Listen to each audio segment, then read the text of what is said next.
Bible പഠിപ്പിക്കുന്നുണ്ട്, അഹങ്കാരം നാശത്തിന്റെ ആരംഭമാണ്. Hallelujah, hallelujah, hallelujah, hallelujah. ആദ്യത്തെ മാലാഖ, ആദ്യത്തെ പിശാച് ഉണ്ടാകാൻ കാരണം, മാലാഖ പിശാചാകാൻ കാരണം ഈ പാപമാണ്, അഹങ്കാരം. Hallelujah, hallelujah. അഹങ്കാരം. Hallelujah, hallelujah. എന്താ അഹങ്കാരം? എന്താ? ഏദൻ തോട്ടത്തിൽ പിശാച് പറഞ്ഞു കൊടുത്തു, ഇത് നിങ്ങൾ കഴിക്ക്, നിങ്ങൾ ദൈവത്തെ പോലെയാകും. എൻ്റെ ഉള്ളിൽ ഞാൻ ഒരു ദൈവമായിട്ട് മാറുന്നു. പ്രിയപ്പെട്ടവരെ, ഞാൻ അധ്വാനിച്ചു, ഞാൻ ജോലി ചെയ്തു, ഞാൻ എൻ്റെ ബിസിനസ്, എൻ്റെ വീട്, എവിടെയെല്ലാം ഈ ഞാൻ എൻ്റെ എന്ന് വരുന്നുവോ അവിടെ എനിക്ക് ദൈവത്തെ പോലെയാകണം. കണ്ടോ, എനിക്ക് ദൈവത്തെ പോലെയാകണം. എന്താ? പത്രോസ് വീണു. പത്രോസിന്റെ വീഴ്ച എന്താ? ആരൊക്കെ തള്ളി പറഞ്ഞാലും ഞാൻ വന്നു. കണ്ടോ, ഇതാണ് എല്ലാ തകർച്ചകളുടെയും പിന്നിലെ കാരണം. ഇതാ ഞാൻ. എവിടെയെല്ലാം ഞാൻ ഒരു സെൽഫ് സെന്റേഡ്നെസ്, ഞാൻ എന്ന ഭാവം എന്ന് വെച്ചാൽ എന്നെ തന്നെ. അതാണ് ജെറമ്യാ പ്രവാചകന്റെ പുസ്തകത്തിൽ നമ്മൾ. അപ്പൊ ഒരു മനുഷ്യൻ അല്ലെങ്കിൽ ഇസ്രായേൽ ജനം തടവുകാരായതിന്റെ കാരണം എന്താ? തടവുകാരായതിന്റെ കാരണം ഒന്ന്, അവർ ദൈവത്തിന്റെ സ്വരം, ദൈവത്തിന്റെ പദ്ധതിയിൽ നിന്ന് അകന്നു. രണ്ട്, അവർ അഹങ്കരിച്ചു. Hallelujah, hallelujah, hallelujah. പത്രോസിനോട് എന്ത് ഈശോ പറഞ്ഞു? പത്രോസിനോട് പറഞ്ഞൊരു കാര്യമുണ്ട്. ഇന്ന് 2 പ്രാവശ്യം കോഴി കൂവുന്നതിന് മുമ്പ് നീ എന്നെ അല്ല. ഇത് പറഞ്ഞോ ഇല്ലയോ? ഇത് പറഞ്ഞു. പത്രോസ് എന്ത് പറഞ്ഞു? ആരൊക്കെ തള്ളിപ്പറഞ്ഞാലും ഞാൻ തള്ളിപ്പറയില്ല. കണ്ടോ, ദൈവം നമുക്ക് ഉറപ്പായിട്ടും മുന്നറിയിപ്പുകൾ തരും. ഹല്ലേലൂയ, യേശുവേ നന്ദി, യേശുവേ ആരാധന. Hallelujah, hallelujah. ഞാനൊരു വൈദികനാണെങ്കിൽ, നിങ്ങളൊരു സമർപ്പിതയാണെങ്കിൽ, നിങ്ങൾ ഒരു കുടുംബജീവിതത്തിൽ നിൽക്കുന്ന വ്യക്തിയാണെങ്കിൽ, ഒരു കാര്യം നമ്മൾ മനസ്സിലാക്കുക, പ്രിയപ്പെട്ടവരെ, ഉറപ്പായിട്ടും ദൈവം ചില മുന്നറിയിപ്പുകൾ, ചില കാര്യം പറയും. അത് അധികാരികളിലൂടെ ആകാം, അത് സഭയിലൂടെ ആകാം, അത് നിന്റെ ജീവിത പങ്കാളിയിലൂടെ ആകാം, ആരിലൂടെയും ആകാം. ഒരുപക്ഷെ ബൈബിളിലൂടെ ആകാം, തിരുസഭയുടെ കൽപ്പനകളിലൂടെ ആകാം, 10 കൽപ്പനകളിലൂടെ ആകാം. ദൈവം നമ്മളോട് സംസാരിക്കും. പക്ഷെ നമ്മൾ ഇതിന് വിപരീതമായിട്ട് പോകുന്നു. അപ്പോൾ എന്താ നമ്മൾ ചിന്തിക്കേണ്ടത്? നമ്മുടെ ബന്ധനം അഴിയാൻ, കെട്ടഴിയാൻ നമ്മൾ ആദ്യം ചെയ്യേണ്ടത്, ഇന്നലകളിൽ ദൈവസ്വരത്തിന് വിരുദ്ധമായിട്ട് നമ്മൾ പോയിട്ടുണ്ടോ?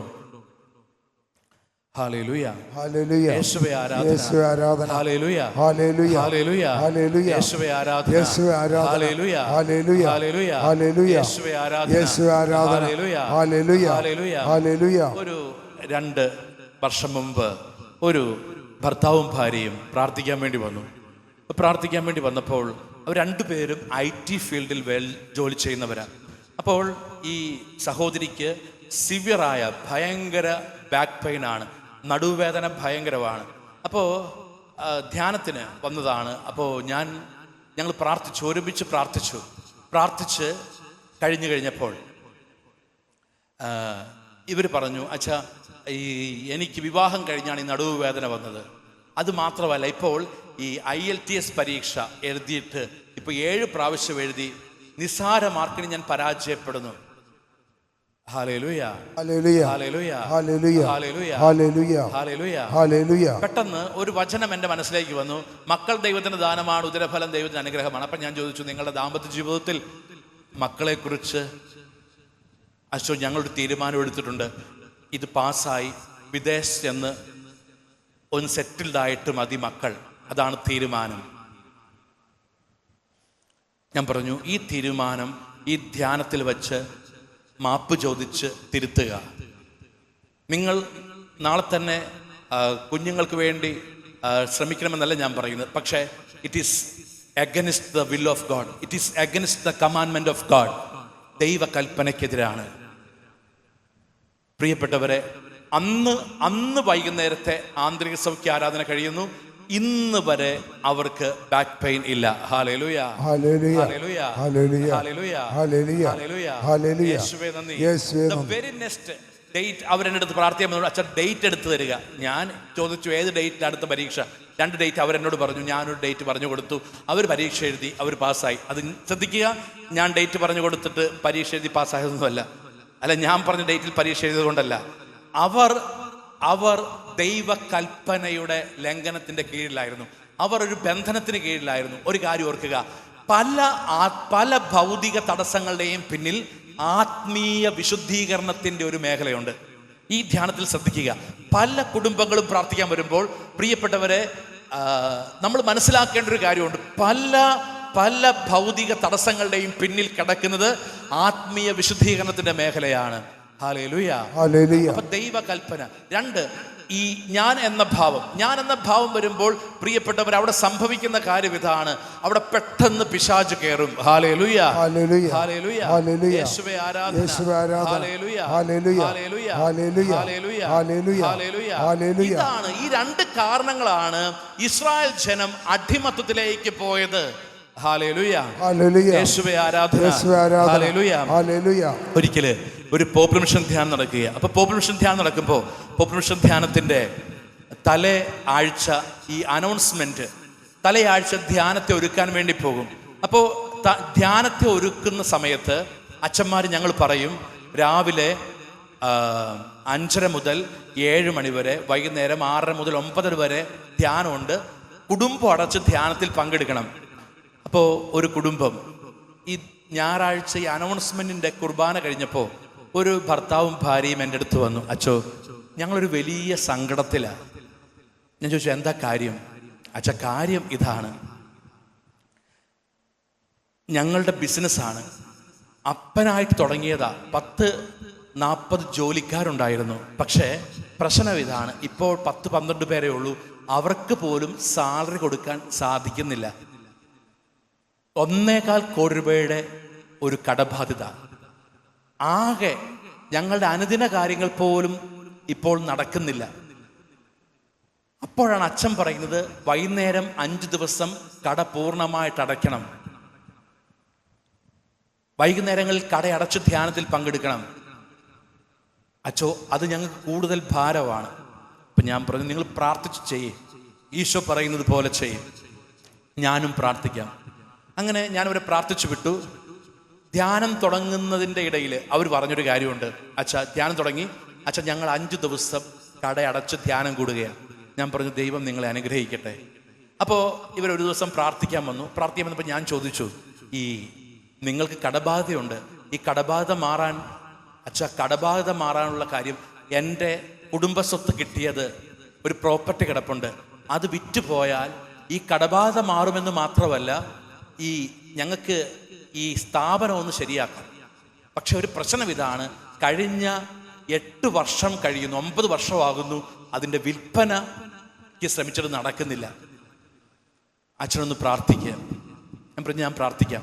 അപ്പോൾ ഈ പോകാൻ നേരത്ത് ഈ ഭാര്യ എന്നോട് പറഞ്ഞു, അച്ഛാ, അച്ഛന് സാധിക്കുമെന്നുവെങ്കിൽ വഴിയിലാണ്, ഞങ്ങളുടെ കടയിൽ വന്ന് ഒന്ന് പ്രാർത്ഥിക്കാവോ? ഞാൻ പറഞ്ഞു, ഓക്കെ. അങ്ങനെ ഞാൻ അവരുടെ സ്ഥാപനത്തിൽ ചെന്നു. അപ്പോൾ സ്ഥാപനത്തിൽ വലിയ തിരുഹൃദയത്തിൻ്റെ രൂപം പ്രാർത്ഥിച്ച് ഒരു 2 മിനിറ്റ് നിന്നുള്ളൂ. പ്രാർത്ഥിച്ചിറങ്ങാൻ നേരത്ത് ഈ ചേച്ചി വീണ്ടും എന്നോട് ചോദിച്ചു, അച്ചോ, എല്ലാവർക്കും അറിയേണ്ട ഒരു കാര്യം അതാ, എന്തെങ്കിലും തടസ്സമുണ്ടോ? അപ്പം ഞാൻ അവരോട് പറഞ്ഞു, നിങ്ങൾ പുറത്തേക്ക് വാ, നിങ്ങളുടെ കടയിലെ ഫ്രണ്ടിലെ നെയിം, കടയുടെ പേര്, അതിനടിയിലത്തെ എഴുതിയിരിക്കുന്നത് വായിക്കുക. ഓപ്പണിംഗ് ഓൾ സൺഡേയ്സ്, എല്ലാ ഞായറാഴ്ചയും തുറക്കും. ഞാൻ പറഞ്ഞു, ഒരു കൽപ്പന തെറ്റിക്കുകയല്ല, കൽപ്പന തെറ്റിക്കുമെന്ന് പരസ്യം കൊടുത്തിരിക്കുക അല്ലേ? ഇതാണ് പ്രശ്നം. കൽപ്പന തെറ്റിക്കുകയല്ല, കൽപ്പന തെറ്റിക്കുമെന്ന് എഴുതി വെച്ചിരിക്കുക, നാട്ടുകാരുടെ മുമ്പിൽ എഴുതി വെച്ചിരിക്കുക. തിരുഹൃദയത്തിന്റെ രൂപവും വെച്ചിട്ട്, വിശുദ്ധന്റെ പേര് വിട്ടിട്ട് അടിയിൽ എഴുതി വെച്ചിരിക്കുന്നത് കൽപ്പന തെറ്റിക്കും. ഞാൻ പറഞ്ഞു, ഇതാണ് പ്രോബ്ലം. അവർക്കത് മനസ്സിലായോ ഇല്ലയോ എന്ന് എനിക്കറിയില്ല. ഏതായാലും പിന്നീട് അവർ ആ പോസ്റ്റർ അവിടെ ഇല്ല. പിന്നീട് വികാരിയച്ഛനെ വിളിച്ചിട്ട് പറഞ്ഞു, ഒരു കുടുംബം അച്ഛനെ വിളിക്കും. 24 ദിവസങ്ങൾക്കപ്പുറത്ത് അവരെന്നെ വിളിച്ചു. അവർ പറഞ്ഞ കാര്യം, 8 വർഷമായിട്ട് വിൽക്കാതിരുന്ന സ്ഥലത്തിന്റെ വിൽപ്പന നടന്നു. ഹല്ലേലൂയ. ദൈവ കൽപ്പനയുടെ കീഴിലെ ദൈവാനുഗ്രഹം ഉണ്ടാകൂ. ഓർത്തോളുക, ഇന്ന് ആ സ്ഥാപനത്തോടൊപ്പം മറ്റ് 4 സ്ഥാപനങ്ങളും 170ഓളം പേർക്ക് ജോലി കൊടുക്കുന്ന ഒരു പ്രസ്ഥാനം ഈ വർഷങ്ങൾക്കിടയിൽ ദൈവം ഒരുക്കി കൊടുത്തു. Hallelujah, hallelujah. ഞാൻ പറയുന്നത് പലരും ദൈവത്തിലേക്ക് എത്തുന്നത് ഭൗതിക അനുഗ്രഹങ്ങൾ തേടിയ. നിർത്തണം നമ്മളത്. ദൈവം ആഗ്രഹിക്കുന്നത് നമ്മുടെ വിശുദ്ധീകരണമാണ്. ദൈവം ആഗ്രഹിക്കുന്നത് എൻ്റെ മക്കളെ തിരിച്ചു വരിക. ദൈവം ആഗ്രഹിക്കുന്നത് നമുക്ക് എന്തെങ്കിലും വീട്, ജോലി, IELTS പരീക്ഷ പാസ്സാക്കി, ഇതല്ല. ദൈവം ആഗ്രഹിക്കുന്നത് നിന്നെ ദൈവത്തിന് വേണം, നിന്നെ ദൈവത്തിന്റെ സ്വന്തം മകനായി മകളായിട്ട് വേണം. അതാണ് ദൈവം ആഗ്രഹിക്കുന്നത്. നീ ആഗ്രഹിക്കുന്ന ഭൗതിക തടസ്സങ്ങൾ മാറ്റിത്തരാൻ ദൈവത്തിനൊരു സെക്കൻഡ് മതി. എന്നാൽ ദൈവം കണ്ണീരോടെ ആഗ്രഹിക്കുന്നത് നീ തിരിച്ചു വരാൻ വേണ്ടിയാണ്. Hallelujah, hallelujah, hallelujah. യേശുവേ ആരാധന, ഹല്ലേലൂയ, ഹല്ലേലൂയ. യേശുവേ ആരാധന, ഹല്ലേലൂയ, ഹല്ലേലൂയ, ഹല്ലേലൂയ. അതുകൊണ്ടാണ് വചനം പറയുന്നത് എൻ്റെ മക്കളെ തിരിച്ചു വരിക. എൻ്റെ മക്കളെ നിങ്ങൾ തിരിച്ചു വരിക എന്ന് വചനം പറയുന്നതിന്റെ അർത്ഥം അതാണ്. നിങ്ങൾ തിരിച്ചു വരിക. ഹല്ലേലൂയ. വലതുകരം ഉയർത്തി, സ്വരം ഉയർത്തി. ഹല്ലേലൂയ, ഹല്ലേലൂയ, യേശുവേ ആരാധന, ഹല്ലേലൂയ. അപ്പോൾ പ്രിയപ്പെട്ടവരെ, നമ്മിൽ സംഭവിക്കുന്ന അനേകം പേര് ഈ അടിമത്തത്തിലേക്ക് പോകാനുള്ള കാരണം അതാണ്. അടിമത്തത്തിലാണ്, വെറുപ്പിന്റെ അടിമത്തത്തില്, പാപത്തിന്റെ അടിമത്തത്തില്, ഞാനെന്ന ഭാവത്തിന്റെ അടിമത്തത്തിലാണ്. അടിമത്തത്തിൽ ദൈവ ബന്ധമില്ല. Hallelujah, hallelujah.